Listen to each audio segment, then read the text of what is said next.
Yo guys, masayang araw. For today's video nga pala guys, ay ipapabuo ko na itong aking project bike. Kaya naman, samahan niyo ako guys. Eto nga at nililigpit ko na yung mga parts na kulang dito sa ating project bike. Umalis na nga ako dito guys ng maaga para naman maaga rin tayong makauwi. At dito nga natin ipapaubayang ipatapos itong ating project bike sa Yusun Bike Shop. Ayan nga si Kuya Brian yung tatapos nito. Sinimulan na ngang ikabit ni Bossing yung ating RD.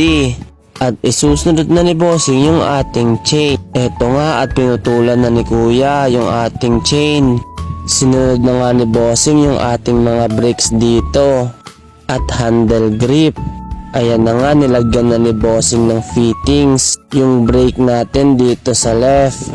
Nag-internal cabling na nga dito si Bossing para sa ating right brakes at sa ating shifter. Binasic nga lang pala ni Bossing yung pag-internal cabling dito.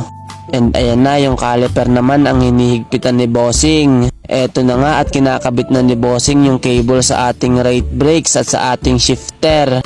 At eto na nga guys, nagtotono na dito si Bossing. Napakabilis talagang gumawa ni Bossing at napaka-solid pa.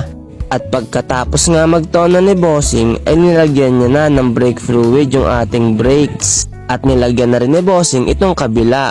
Konti na nga lang at patapos na to guys. Na-excite nga ako umuwi guys kasi natapos na ni Bossing yung ating project bike. At ganto na nga guys, kaganda yung itsura nito.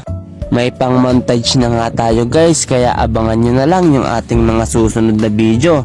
Yun lang mga bossing, maraming salamat.